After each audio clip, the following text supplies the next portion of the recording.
Meus irmãos, nós chegamos à sétima e penúltima mensagem dessa série, cujo título é Segue-me. Durante as semanas que já se passaram, nós meditamos sobre vários textos em que Jesus convidou pessoas para segui-lo, e nós estamos pensando exatamente sobre o que é seguir Jesus Cristo. E o propósito dessa série, que eu tenho repetido aqui toda semana, é que cada um de nós pergunte a si mesmo se está seguindo a Jesus. E como eu disse semana passada, a pergunta não é se você é membro da igreja, não é se você é batizado, não é se você contribui na igreja, não é nada disso. A pergunta é: você segue a Jesus? É claro, irmãos, que seguir a Jesus de fato colocará na nossa vida novos valores, que incluem frequentar a igreja com assiduidade, porque nós precisamos ser alimentados, que inclui buscar a santidade, porque nosso Deus é santo e Ele nos chama para ser santos como Ele é, inclui contribuir com a sua obra, na proporção do sustento que Ele nos dá, inclui cultivar o convívio na família da fé, porque Ele estabeleceu a sua igreja para o nosso fortalecimento. Tudo isso, entre outras coisas, faz parte da vida de quem segue Jesus de fato. E eu diria até que ninguém segue a Jesus de fato se estes elementos não fizerem parte da sua vida. Porém, como tenho dito aqui muitas vezes, somente estas práticas não são suficientes para que alguém se considere um seguidor de Jesus. Uma pessoa pode fazer isso, frequentar a igreja, contribuir com a igreja, fazer parte da comunidade, mas não ter experimentado um encontro transformador com Jesus Cristo. Por isso o meu propósito não é examinar você, o meu propósito é dar a você, a partir da Escritura Sagrada, a visão correta do que é seguir a Cristo, para que você, domingo após domingo, chegue na sua casa e se pergunte, diante da palavra de Deus, se você segue a Jesus Cristo. Porque seguir a Cristo é o que realmente nos leva à comunhão com Deus. Jesus disse que Ele é o caminho. Jesus disse que ninguém vai ao Pai senão por Ele. Jesus disse que Ele veio buscar e salvar o perdido. Jesus disse que veio dar a vida em resgate por muitos. Portanto, embora, como dissemos hoje de manhã, vivamos num ambiente de pluralidade, em que se pensa que todas as religiões levam a Deus, nós, humildemente, sujeitos à palavra de Deus, sem nenhuma arrogância, sem nenhuma presunção, mas crendo que a Bíblia é a palavra de Deus, aprendemos ali na Bíblia que não há outro caminho para ir a Deus, senão através de Jesus Cristo. Semana passada, eu vou fazer uma breve recapitulação para situar você. Semana passada, nós meditamos sobre essa pergunta que Pedro fez a Jesus e que está registrada no Evangelho de Mateus, no capítulo 19. Depois que Jesus disse que dificilmente um rico entrará no reino dos céus, os discípulos perguntaram, então quem pode ser salvo? E a resposta de Jesus é categórica. É impossível o homem ser salvo, mas para Deus nada é impossível. E com isso nós, semana passada, reafirmamos que tudo que Deus faz na nossa vida é por pura graça. Ele, por causa da sua bondade e do seu amor, vem ao nosso encontro e nos abençoa. Não há nada em nós que cause o amor de Deus. Não há nada em nós que seja amável a Deus, porque nós somos pecadores. Então Pedro, continuando o diálogo, disse para Jesus assim: e nós que deixamos tudo para te seguir, que será de nós? E semana passada nós falamos que a essa pergunta tão pretensiosa e ousada de Pedro, Jesus respondeu de uma maneira surpreendente. Na verdade, lendo e relendo os evangelhos, eu não me canso de me surpreender com Cristo, porque Jesus, como muitos de nós talvez faríamos, poderia ter dado uma bronca em Pedro. Poderia ter dito para Pedro: você é muito interesseiro, rapaz. Você está achando o quê? Você não entendeu nada? Mas Jesus respondeu de maneira extraordinária. Jesus disse que ninguém que, tendo deixado casa, mãe, pai e filho, deixará de receber nesta vida muitas vezes mais do que perdeu, e ainda receberá a vida eterna. Jesus disse que quando Ele vier na sua glória, aqueles 12 se assentariam com Ele no trono da sua glória, em 12 tronos. E aí, depois de examinar o texto, nós chegamos a algumas implicações que eu quero relembrar aqui com você. Primeiro, precisamos corrigir a nossa perspectiva sobre as bênçãos da salvação. Faltou um S aqui. É o sotaque. Né? Jesus diz: as bênçãos da salvação serão dadas quando Ele vier.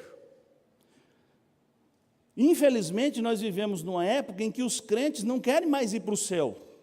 Não queremos mais as bênçãos eternas, nós queremos as bênçãos aqui, de preferência agora. Mas Jesus diz: olha, quando o Filho do Homem vier na sua glória, as bênçãos serão dadas. Disse que nós precisamos rever o real valor de tudo. Nós seguimos a Jesus Cristo na medida em que revemos o real valor de todas as coisas.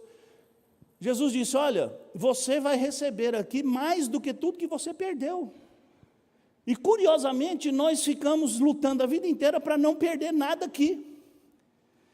E ao não perdermos nada aqui, acabamos perdendo tudo lá. E por fim, falamos que precisamos corrigir a nossa visão sobre graça e mérito. Jesus disse que tudo que Ele nos dá é por obra do seu amor e da sua graça. Muitos primeiros serão últimos e muitos últimos serão primeiros. É a última declaração de Jesus naquele contexto. Então nós precisamos entender que recebemos as bênçãos de Deus porque Ele é bom, porque Ele é amor, porque Ele é misericordioso. Então nós não podemos imaginar que nossas habilidades, nossas qualidades, nos colocarão na frente da fila. Porque se os nossos valores estiverem equivocados, e se nós não estivermos seguindo a Cristo de fato,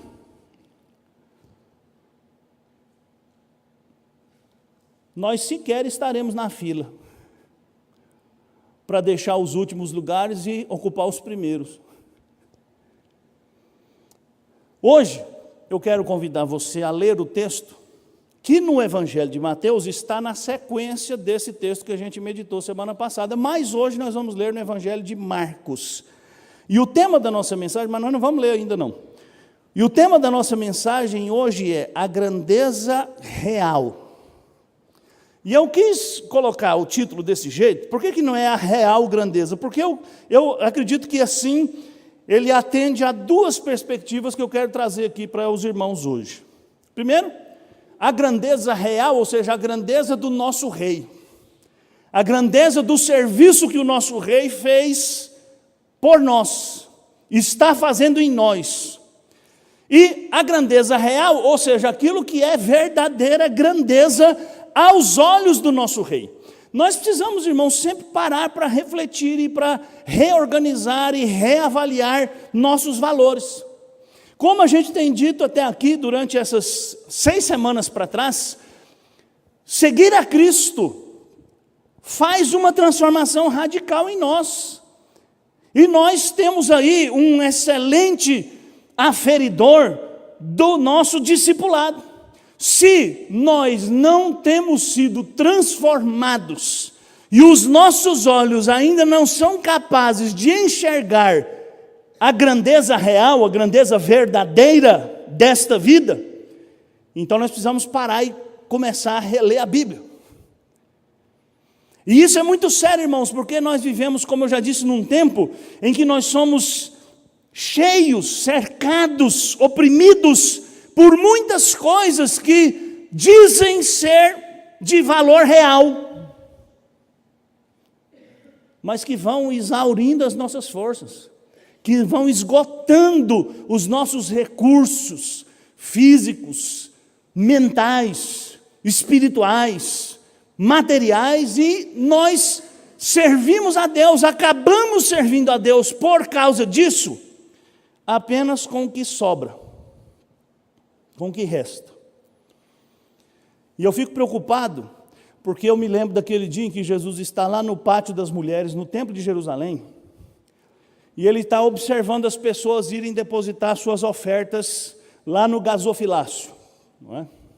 Lembra disso? E Jesus chamou os seus discípulos e mostrou para eles uma viúva. E Jesus diz: olha para aquela mulher.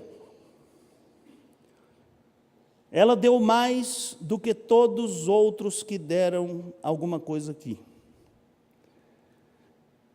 E ela tinha dado 2 moedinhas de valor monetário insignificante. Não dava para comprar uma Coca-Cola produzida na Galileia.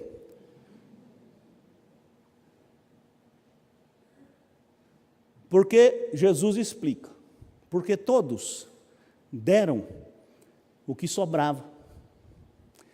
Ela deu todo o seu sustento.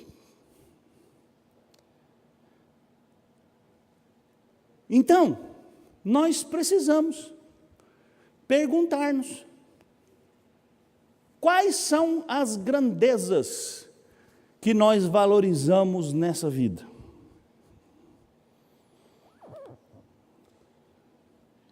E será que nós estamos enxergando a grandeza do nosso rei?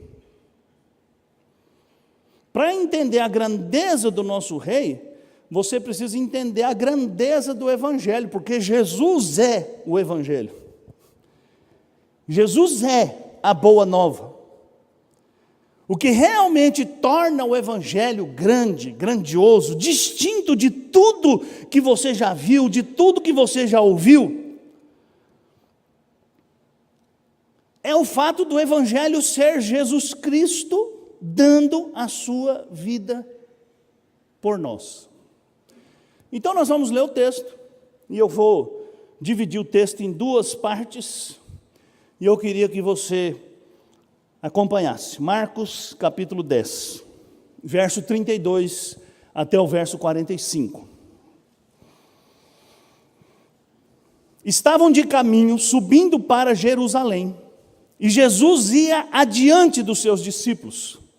Estes se admiravam e o seguiam tomados de apreensões. E Jesus, tornando a levar à parte os 12, passou a revelar-lhes as coisas que lhe deviam sobrevir, dizendo: eis que subimos para Jerusalém, e o Filho do Homem será entregue aos principais sacerdotes e aos escribas. Condená-lo-ão à morte e o entregarão aos gentios. Hão de escarnecê-lo, cuspir nele, açoitá-lo e matá-lo. Mas depois de 3 dias ressuscitará. Então, se aproximaram dele Tiago e João, filhos de Zebedeu, dizendo-lhe: Mestre, queremos que nos concedas o que te vamos pedir. E ele lhes perguntou: Que quereis que vos faça? Responderam-lhe: Permite-nos que na tua glória nos assentemos, um à tua direita e o outro à tua esquerda. Mas Jesus lhes disse: Não sabeis o que pedis. Podeis vós beber o cálice que eu bebo, ou receber o batismo com que eu sou batizado? Disseram-lhe: Podemos? Tornou-lhes Jesus: Bebereis o cálice que eu bebo, e recebereis o batismo com que eu sou batizado. Quanto, porém, ao assentar-se à minha direita ou à minha esquerda, não me compete concedê-lo, porque é para aqueles a quem está preparado. Ouvindo isto, indignaram-se os 10 contra Tiago e João. Mas Jesus, chamando-os para junto de si, disse-lhes: Sabeis que os que são considerados governadores dos povos têm-nos sob seu domínio, e sobre eles os seus maiorais exercem autoridade. Mas entre vós não é assim. Pelo contrário, quem quiser tornar-se grande entre vós, será esse o que vos sirva. E quem quiser ser o primeiro entre vós, será servo de todos. Pois o próprio Filho do Homem não veio para ser servido, mas para servir e dar a sua vida em resgate por muitos. Primeira parte da nossa mensagem dessa noite: conhecendo a grandeza. Chegamos aqui ao ponto em que nós vamos parar um pouquinho para pensar na grandeza real de Jesus. E somente nos tornamos discípulos de Jesus quando nós entendemos quem Ele é e o que Ele veio fazer. Por isso que eu disse que nas nossas igrejas há muita gente que segue a fé, a igreja, a religião, mas não segue a Cristo. Porque ninguém segue a Cristo se primeiro não entender o que Ele veio fazer. Por isso eu vou inverter a ordem aqui do texto, porque o último versículo que nós lemos termina com um pois, certo? Se termina com um pois, as palavras de Jesus registradas por Marcos no versículo 45, são a conclusão de todo aquele raciocínio que veio sendo descrito, de toda aquela conversa, da conversa sobre ser importante, sobre assentar à direita de Jesus, à esquerda de Jesus, sobre o que é ser um discípulo de Jesus, sobre a caminhada de Jesus para Jerusalém.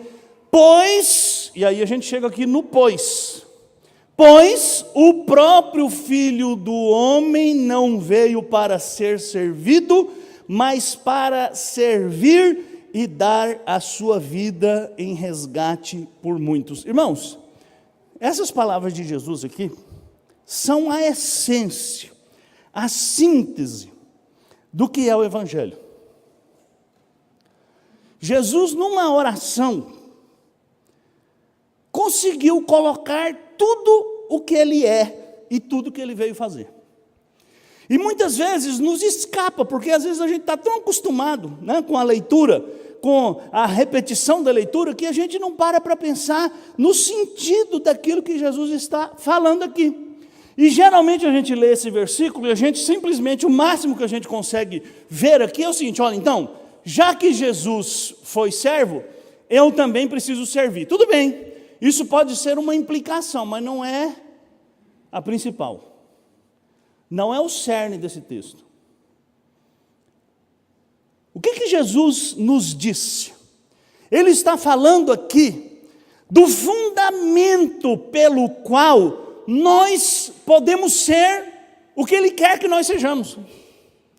Em outras palavras, nós nunca seremos o que o Senhor quer que nós sejamos se nós não formos tocados e servidos por Ele. Sabe, irmãos, e aqui é que está o problema da nossa vida. Nós tentamos ser o que Jesus diz, mas nós tentamos sê-lo à nossa própria custa, com os nossos próprios esforços, com o nosso próprio empenho. Mas Jesus está falando de uma realidade, de uma obra que Ele faz, que nos coloca no nosso lugar certo, e é quando nós estamos no nosso lugar certo, que nós somos transformados por Cristo, naquilo que Ele quer que nós sejamos. É por isso que muitas vezes sua vida cristã é trôpega, é frágil, é cheia de altos e baixos, porque você está tentando construir uma vida sem Cristo, a parte de Cristo. Você, por exemplo, lê o Sermão do Monte, e você pensa no Sermão do Monte como um conjunto de valores éticos, como a gente disse hoje de manhã, como aqueles valores que tem lá no hall de entrada das empresas, né? Está lá no hall de entrada das empresas, um conjunto de valores. Essa empresa preza a honestidade, preza não sei o quê, essa igreja prima pela excelência. Estou com igreja na cabeça. Eu sou pastor, né? Então, fazer o quê? Eu respiro igreja. Então, essa empresa prima pela honestidade, pela transparência, pela excelência. Essas bobagens que todo mundo fala, mas no fundo ninguém faz. A gente, às vezes, pensa que é isso que o Senhor quer de nós. Eu já falei aqui inúmeras vezes, o Evangelho, irmãos, não é um conjunto de normas, que se você obedecer, você vai para o céu. Se você seguir nesse caminho, você vai acordar em outro lugar, e não vai ser o céu. Então eu quero destacar aqui duas verdades nessa grandeza real de Jesus. Nós somos servidos por Cristo.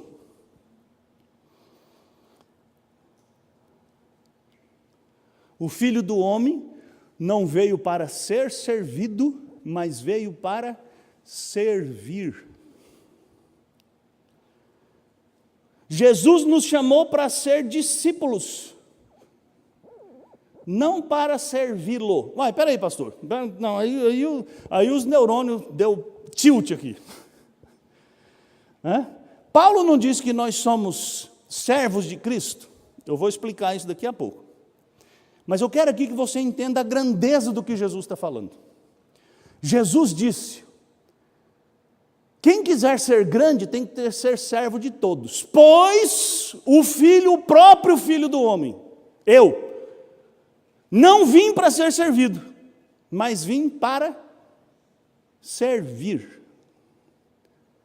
Vou explicar isso aqui lembrando a você um fato, ou um ato de Jesus. Lembra? Naquela noite que Jesus instituiu a Santa Ceia, Jesus lavou os pés dos discípulos, certo? Lembra disso? Geralmente a gente lê esse texto e a gente só enxerga ali a abnegação de Jesus, a sua humildade, a sua disposição para servir. Tudo isso está ali. Mas lembra que Jesus foi lavar os pés de Pedro? E Pedro disse: nunca me lavarás os pés. E Jesus respondeu-lhe: se eu não te lavar, não tens parte comigo. O que Pedro respondeu? Então não lava só o pé, Senhor, lava tudo.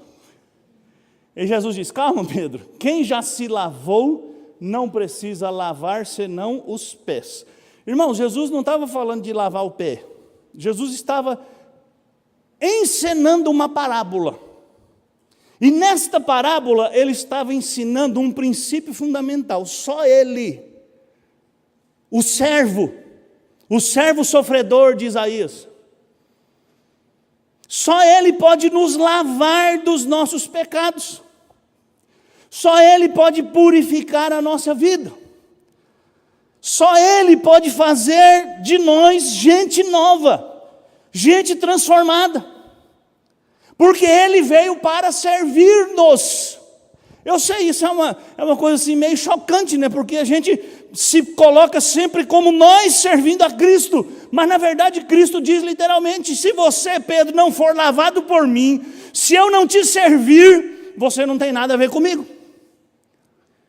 Bom, para você talvez entender um pouquinho mais, ou para você ficar mais tempo acordado de madrugada, Eu vou acrescentar outro texto de Atos 17. Lembra, Paulo está lá em Atenas, né? Não é no Areópago. Isso é depois. Mas ele está andando na rua e ele vê ali muitos deuses. E ele é convidado para um debate. E lá naquele debate, Paulo começa a falar de Deus, o Deus desconhecido, que ele apresenta como nosso Deus. E olha o que ele diz aqui, ó. O Deus que fez o mundo e tudo que nele existe, sendo ele o Senhor do céu e da terra, não habita em santuários feitos por mãos humanas. Isso é Isaías 42. Nem é servido por mãos humanas, como se de alguma coisa precisasse, pois ele mesmo é quem a todos dá vida, respiração e tudo o mais. Deus não precisa do nosso serviço. Nós não servimos a Deus. Uai, pastor, então o que nós estamos fazendo aqui?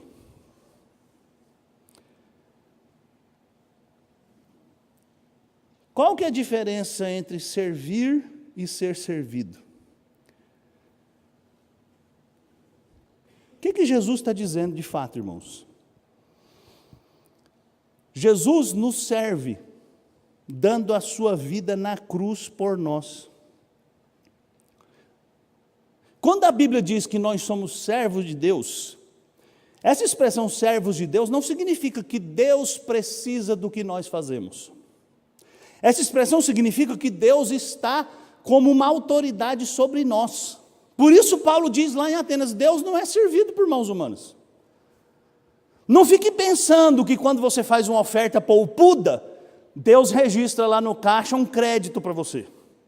Não fique pensando que quando você vence o pecado, e você luta contra a tentação, e você tem uma vida digna, e você é honesto, você está acumulando crédito diante de Deus. Nossos melhores atos não acrescentam nada a Deus. Quando a Bíblia diz que nós somos servos, ela simplesmente está dizendo, olha, nós estamos sob a autoridade do Senhor do Universo. Nossa vida pertence a Ele. Mas de maneira extraordinária, é Ele, através de Jesus, que nos serve. É Ele, através de Jesus, que vem ao nosso encontro e nos toca e nos transforma. A Bíblia diz, irmãos, que Jesus agora mesmo está nos servindo. Sabe onde? Intercedendo em nosso favor diante de Deus. A Bíblia diz que Jesus continua nos servindo. Como? Porque Ele é o sumo sacerdote que nos socorre nas nossas aflições. Meu irmão, essa é a verdadeira grandeza do Evangelho. E nós precisamos entender isso. Seguir a Cristo é ser servido por Cristo. É receber das mãos de Cristo o poder transformador, a purificação dos nossos pecados, é receber da parte de Cristo o Espírito Santo. Cristo é o servo que permanece como servo e que continua servindo a sua igreja. Ele é o nosso advogado. Ele é o nosso intercessor. Ele é o nosso representante. Lembra, certa feita, Jesus estava andando com os discípulos lá na beira de uma lavoura de trigo, e pegou umas vagens de trigo e moía nas mãos, e era um dia de sábado, e os fariseus ficaram horrorizados com aquilo, e Jesus respondeu para eles assim, meu pai trabalha até agora, e eu também trabalho. E o trabalho que Jesus faz, irmãos, hoje, é a continuação daquele trabalho que Ele fez na cruz. Ele entregou sua vida na cruz e agora mesmo Ele continua apresentando a Deus o seu culto, a sua oferta, a oferta de si mesmo, para que Deus estenda sobre nós a sua misericórdia. Então, quando nós servimos aos outros, é que nós servimos a Cristo. Eu vou falar disso mais para frente. Mas aqui eu queria reafirmar Aqueles pressupostos que a gente tem repetido aqui, semana após semana. O Evangelho é a boa notícia de que Deus toma todas as providências para salvar pecadores. Ele envia o servo que dá a vida por nós. Jesus é o servo de Deus. E ele veio servir quem? Ele veio nos servir. Ele veio dar-se por nós.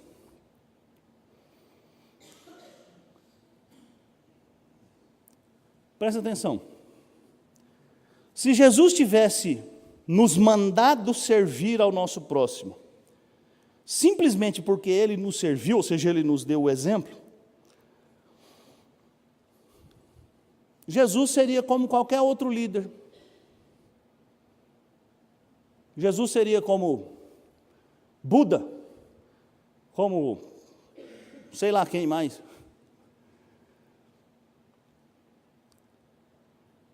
Mas não foi isso que Ele fez. O que Jesus fez foi dar a sua vida por nós, para que agora nós, transformados por Ele, possamos fazer o nome dEle conhecido.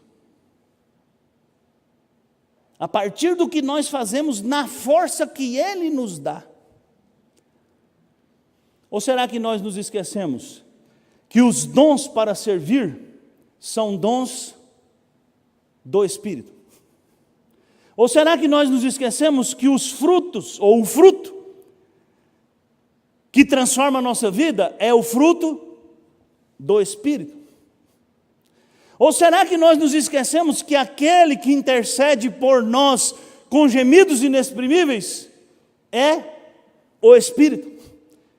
E quem é o Espírito, senão aquele que foi enviado pelo Pai e pelo Filho para aplicar no nosso coração o serviço que Jesus prestou?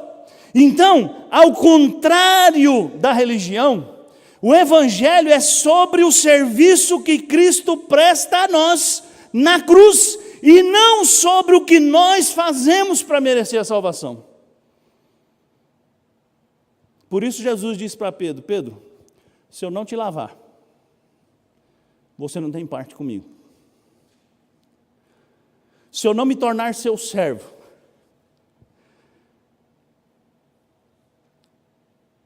se você não for lavado por minha morte, você não tem parte comigo. É por isso, queridos, que muita gente não entende o Evangelho. Porque a maioria das pessoas vive no paradigma religioso. As pessoas vivem pensando assim: olha, Deus é justo e Deus é santo, certo? Então, para Deus me aceitar, eu preciso ser bonzinho. Não, você não precisa ser bonzinho, você precisa de um Salvador. Ah, para Deus me aceitar, eu preciso ter uma regra de ética e moral parecida com o Sermão do Monte. Não, você não pode.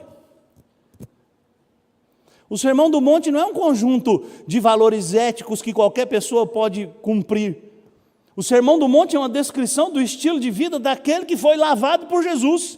Quem nunca foi lavado por Jesus nunca chegará nem perto de viver conforme o padrão dele, porque nós só podemos ser o que ele diz que nós devemos ser quando ele nos lava, quando ele se torna o nosso servo.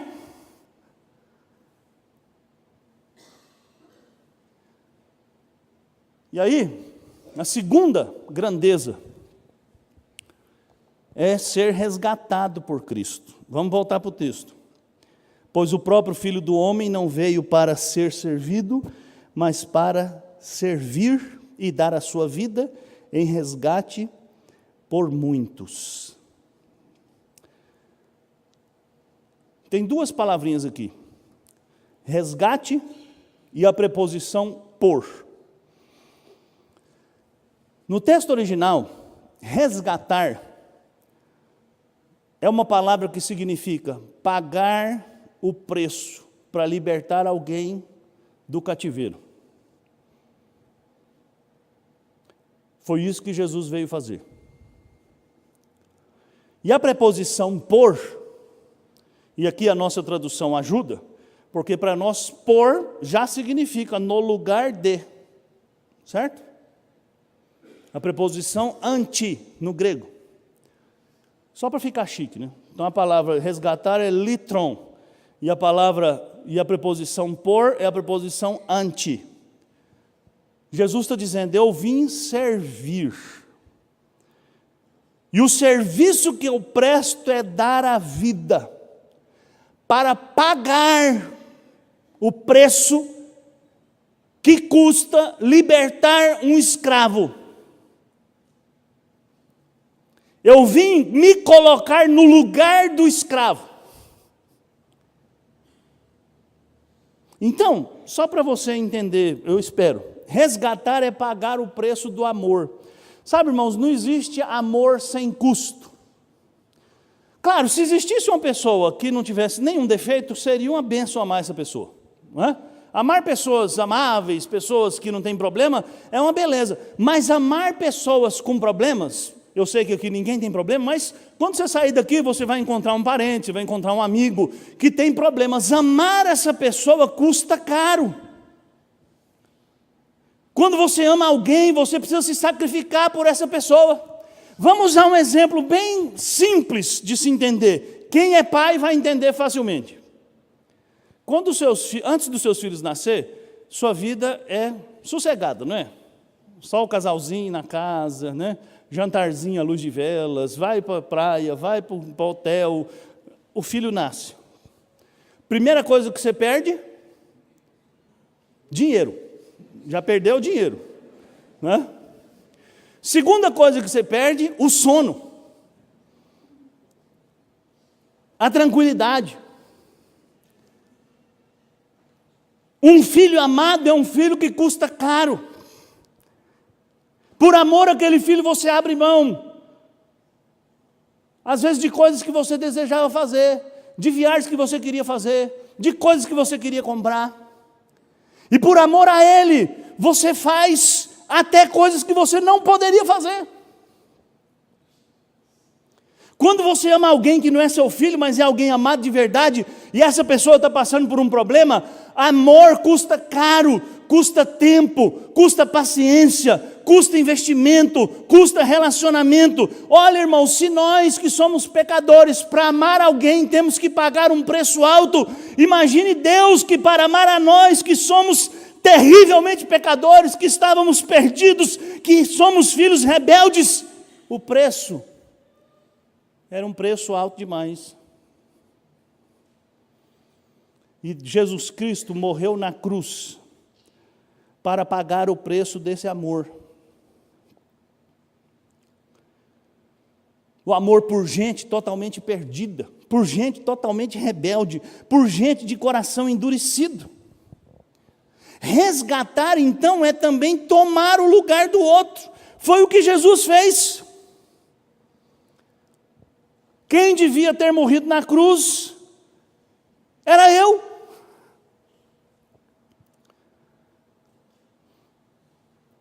Por isso, irmãos, de maneira ilustrativa, Deus providenciou que a sentença de morte de Jesus fosse a troca da sentença de morte de um criminoso chamado Barrabás.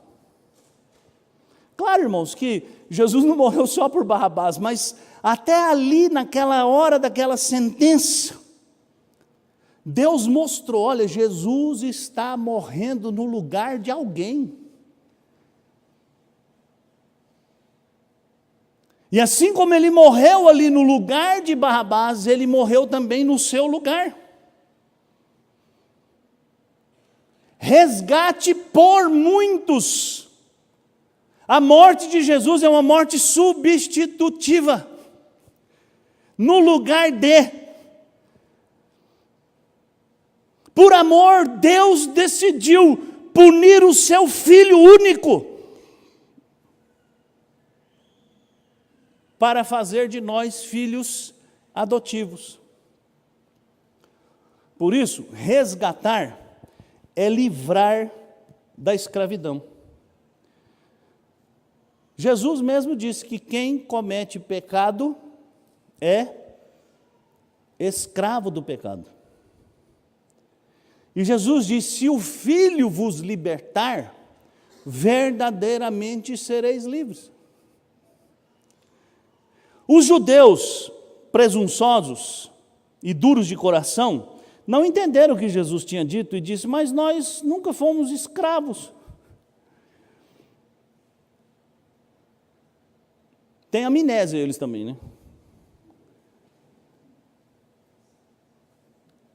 Foram escravos no Egito, foram escravos na Babilônia, eram escravos dos romanos. Mas o coração endurecido do homem não permite que ele admita a sua condição abjeta, a sua condição de aprisionamento. O homem acha que é livre, o homem acha que faz o que quer, o homem acha que segue a vida do jeito que ele planeja. Mas isso é uma absoluta ignorância da realidade.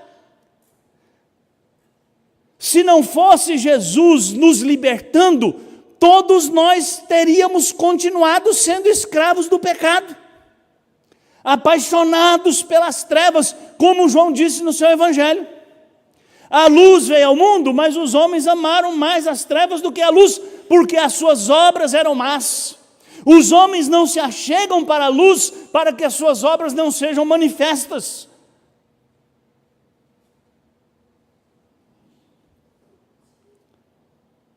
Toda ofensa exige um pagamento, não é?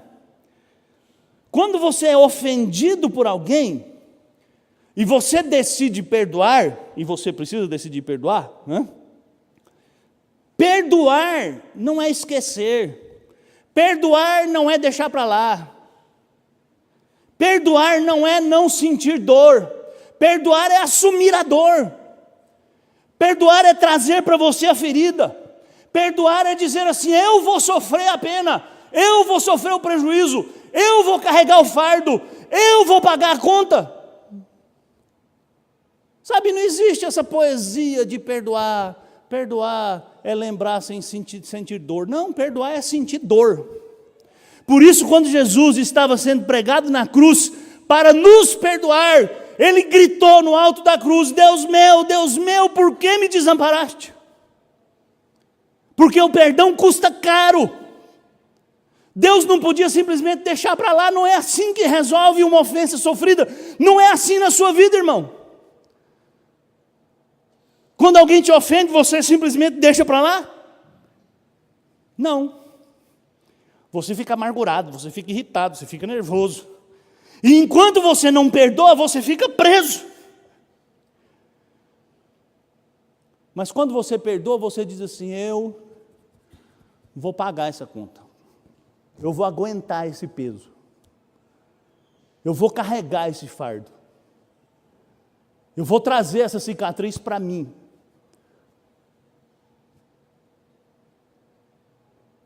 E todas as vezes que você olha para a cicatriz, você se lembra que aquela ofensa te machucou, mas você decidiu assumir o ônus.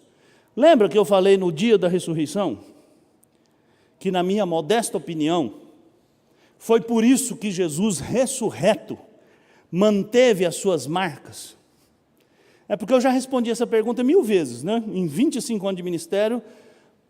Jesus não tinha um corpo glorificado, por que ele continuava com as marcas da cruz? Sabe, eu creio que mesmo glorificado, Jesus continua carregando as marcas da cruz, para que ninguém nunca se esqueça quanto custou o perdão que Deus nos deu. E quando você chegar lá na glória, e você olhar a Jesus, Ele continuará carregando aquelas marcas, porque são as marcas da culpa, do nosso pecado, que Ele carregou. E você vai poder olhar para as suas mãos e para o seu lado e dizer: Senhor, muito obrigado, porque o Senhor me serviu, dando a sua vida na cruz. Muito obrigado porque o Senhor fez essa obra de grandeza quase indescritível. Muito obrigado porque todas as ofensas que eu fiz ao Senhor, o Senhor sofreu no meu lugar.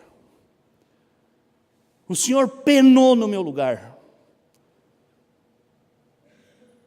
E mesmo lá na cruz, Jesus ainda fez aquela oração: Pai, perdoa-lhes, eles não sabem o que fazem.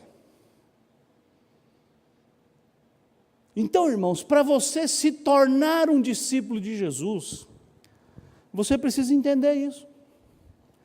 Mais do que entender aqui na cabeça, você precisa confiar que o que Jesus quer é lavar os seus pés, é te servir, é oferecer a você a vida dele.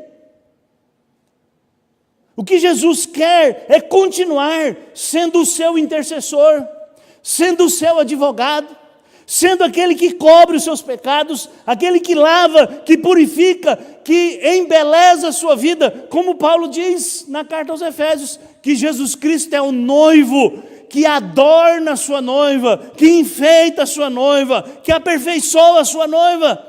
O que você precisa entender para se tornar um discípulo de Jesus é que sem Jesus você é um escravo e que só Ele pode te livrar da escravidão.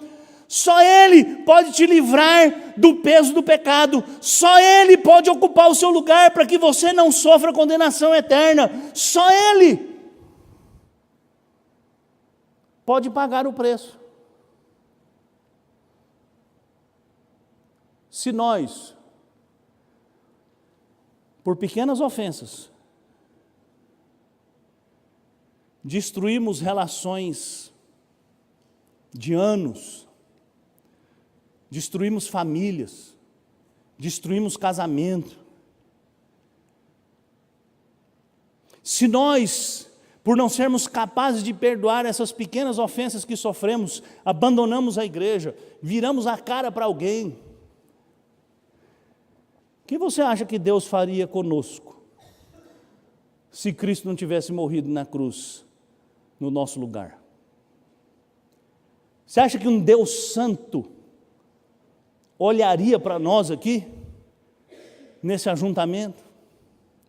Você acha que um Deus justo ouviria nossas orações? Você acha que um Deus que é perfeito aceitaria nossas ofertas manchadas de sangue, de pecado, de promiscuidade, de iniquidade, de ódio, de ressentimento, de mágoa? Certo que não, queridos.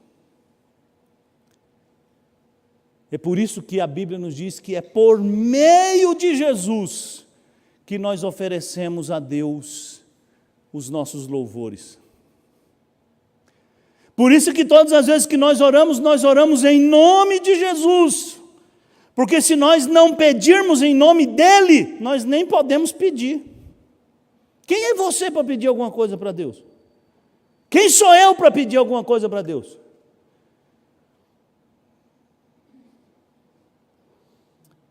Grandeza real é a obra de Jesus, é o Evangelho. Por causa dessa grandeza real, nós podemos viver a grandeza. E aí, eu quero destacar aqui algumas verdades que se refletem na nossa vida. Agora presta atenção, meu irmão. Não é você que vai fazer essas coisas para ser aceito por Deus. Você vai fazê-las porque Deus te aceitou em Cristo. Por isso que eu comecei de trás para frente. Certo? Nós de nós mesmos não podemos fazer nada.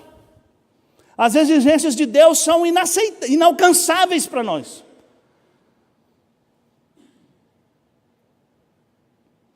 Primeira coisa, e eu vou ser breve aqui. Seguir a Cristo com confiança e consciência. Por causa de Cristo nos servir, dar a vida por nós, nós podemos segui-lo com confiança e com a consciência clara do que vai acontecer. Voltamos lá para o versículo 32. Diz assim Marcos: estavam de caminho subindo para Jerusalém, e Jesus ia adiante. Acho isso aqui tão interessante, irmãos, uma frase tão despretensiosa aqui, né? Jesus ia adiante dos seus discípulos. Olha aqui, estes se admiravam e o seguiam tomados de apreensões. Irmãos, presta atenção. Essa aqui é a terceira vez que Jesus falará para os discípulos que ele vai ser entregue e morto. Eu fico pensando aqui, dá licença de eu imaginar, né? Você está seguindo um mestre que ressuscita mortos, que cura cegos de nascença, que expulsa demônios.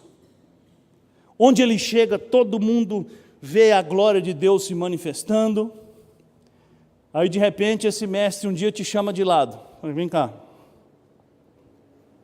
Deixa o povo lá. Seguinte. Eu vou ser entregue para as autoridades.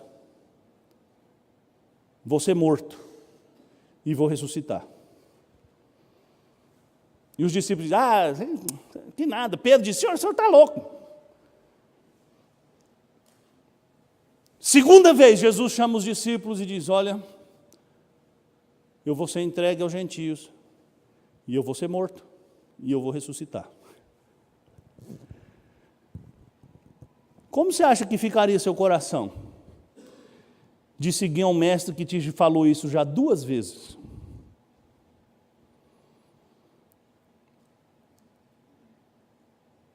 Marcos diz, Jesus ia na frente, e os discípulos iam atrás,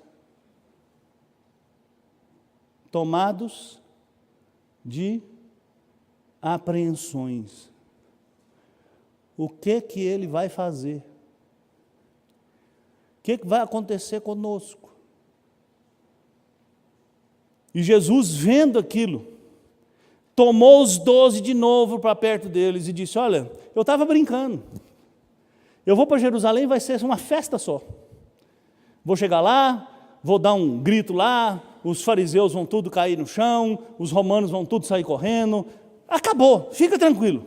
Não, Jesus chamou os discípulos e disse, eu estou indo para Jerusalém. A primeira vez que Jesus falou que ia para Jerusalém. Lá em Jerusalém, os sacerdotes e os escribas, junto com os gentios, vão me julgar, vão me condenar e vão me executar. Vão cuspir em mim, vão bater em mim e vão me matar. E no 3º dia eu vou ressuscitar.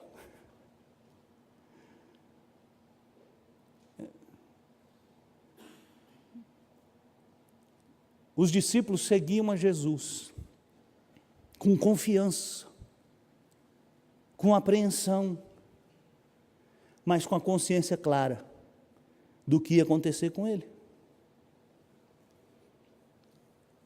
É assim que você precisa seguir a Cristo, querido. Se você é um discípulo de Jesus e você entendeu que Ele veio para te servir, que Ele veio para dar a vida por você, que Ele veio para resgatar você, para libertar você, do que mais você precisa ter medo? O que mais você precisa receber de promessa de Jesus para segui-lo? O que mais você espera receber dele? Um carro novo? Uma casa nova? Dinheiro? Sucesso? Poder? Irmãos, nós precisamos ter consciência do que significa seguir Jesus. Para não ficar dúvida nenhuma, a conversa continua. E no meio da conversa a gente aprende que para seguir Jesus, nós precisamos participar da glória da cruz. O que é a glória da cruz? Vamos ler o texto aqui de novo.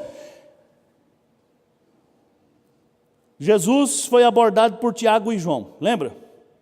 Os 2 irmãozinhos, gente fina, que tinham o apelido de filhos do trovão, lembra?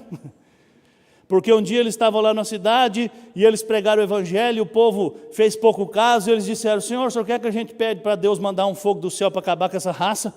Aí eles receberam o apelido de filhos do trovão, né? Não brinca com Tiago e João, que a turma é da pesada. E eles chegam para Jesus e dizem, mestre, nós queremos te pedir, nós queremos que o Senhor nos conceda o que nós vamos pedir. Olha que oração legal, olha como a gente faz umas orações esquisitas para Deus, né? Eles fizeram a coisa certa, ir a Jesus, mas eles fizeram a oração completamente errada. Porque a oração que nós deveríamos fazer é: Senhor, eu vou lhe pedir alguma coisa, mas faça segundo a sua vontade, não é? Mas eles pedem: Senhor, nós vamos pedir que o Senhor faça do nosso jeito. E Jesus de novo, né? Com aquela paciência inigualável. Jesus diz: o que é que vocês querem, menino? E eles responderam: olha que pedido chique. Permite-nos que na tua glória nos assentemos, um à tua direita e outro à tua esquerda. Mas Jesus lhes disse: não sabeis o que pedis. Irmão, presta atenção. Qual é o momento da glória de Jesus durante o seu ministério terreno? Qual você acha que é?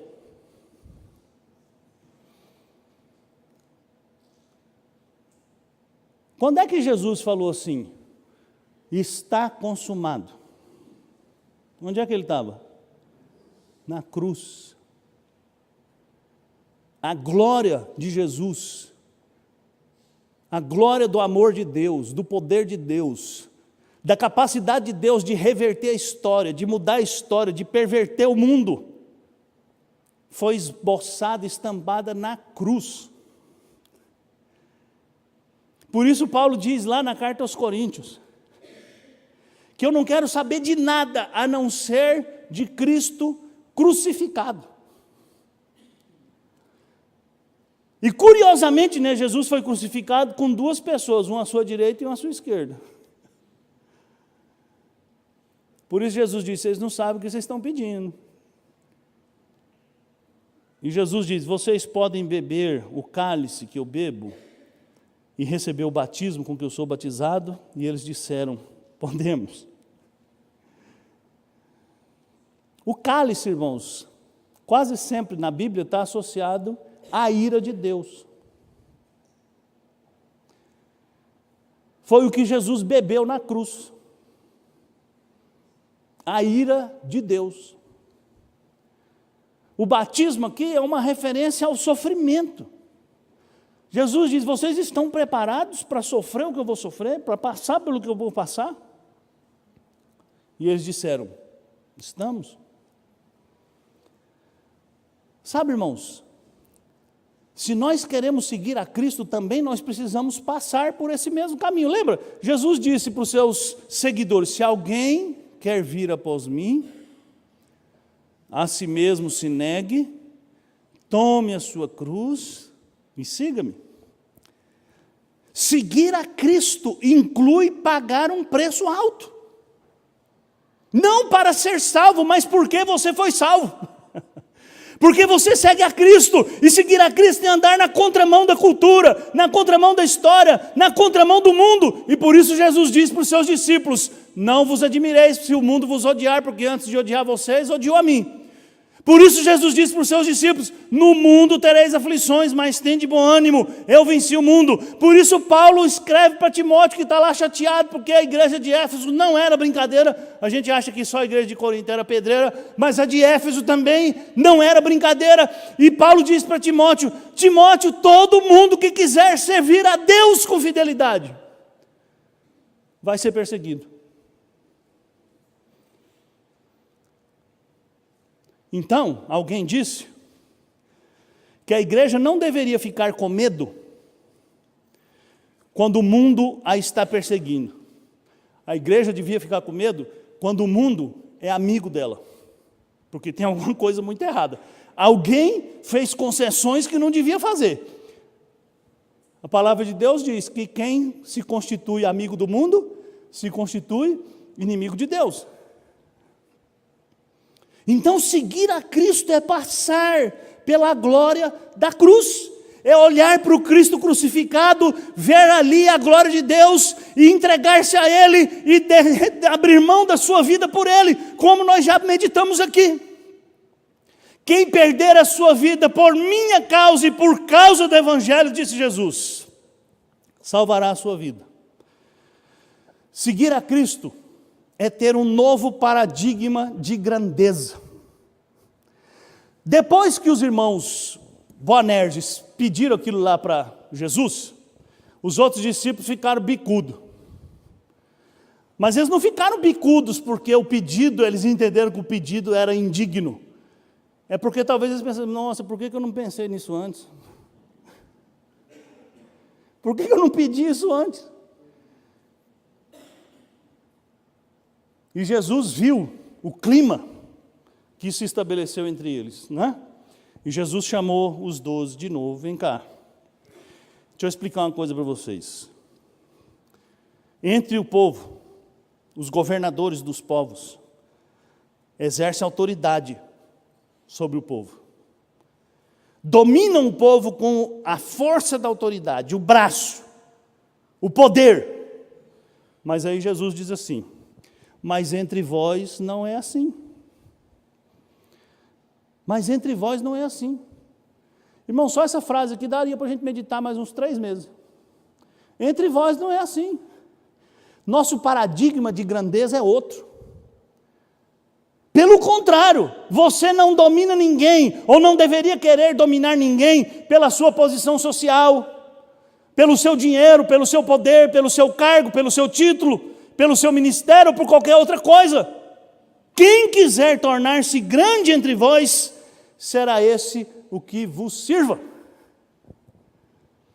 Olha aqui, Jesus está dizendo, olha, eu servi vocês. Agora vocês têm que servir também. Os discípulos de Jesus não ganham a guerra na força do braço, mas na força do amor.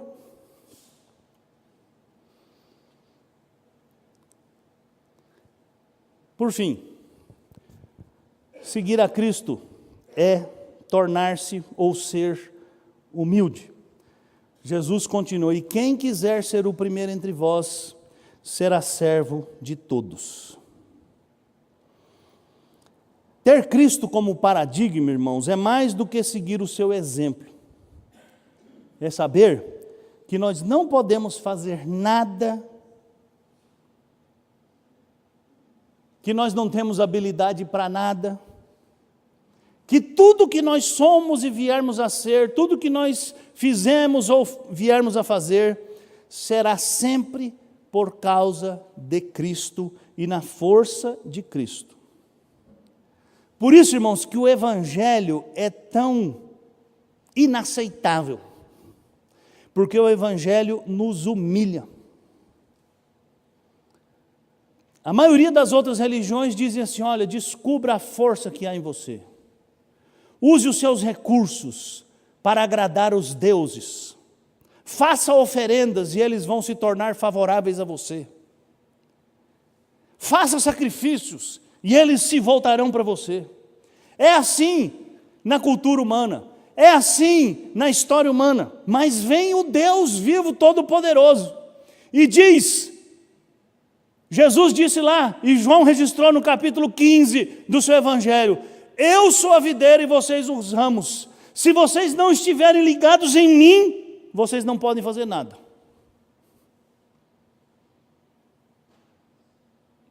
Sem Cristo nós somos estéreis.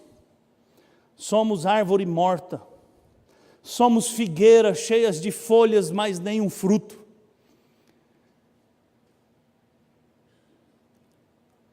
Por isso, o Evangelho nos humilha. Porque abraçar a Cristo é reconhecer que você não tem nada. Que você não é nada. Que você não pode nada.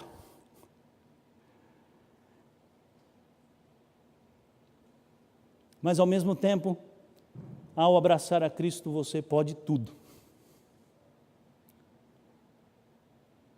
Porque Cristo em você é a esperança da glória.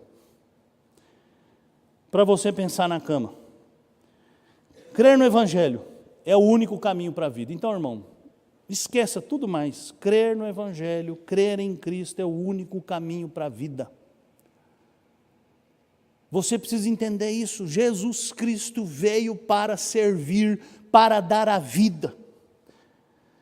Crer no Evangelho significa reconhecer seus pecados e sua incapacidade. Crer no Evangelho, irmãos, é um grito de desespero. Só crê no Evangelho quem ora para si mesmo e numa condição de absoluto desespero diz: Senhor, tem misericórdia de mim, como aquele pecador lá ao lado de Cristo, na sua glória, na cruz do Calvário. Ele diz: Senhor, lembra-te de mim. Discipulado é seguir a Cristo para servir na força que Ele dá. Não é para servir na sua força, não é com seus recursos, não é com seus talentos. Discipulado é atingir um novo padrão de grandeza. A grandeza real. A grandeza de Cristo em você. Não a sua grandeza. Não a sua bondade.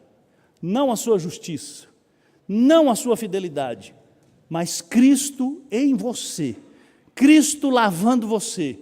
Cristo capacitando você. Cristo transformando você. Cristo perdoando você, Cristo amando você, e através de Cristo, você sendo capaz de amar, de perdoar, de servir. Que Deus nos conduza à grandeza real. Vamos orar.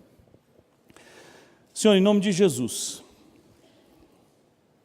tem misericórdia de nós, porque muitas vezes nós confiamos em nós mesmos e não no Senhor. Perdoa-nos, ó Deus, limpa-nos, abre os nossos olhos, ensina-nos, dá-nos a alegria de desfrutar deste servo maravilhoso que é Jesus, e por meio dele podermos viver na sua presença. É no nome dele que eu te peço, amém.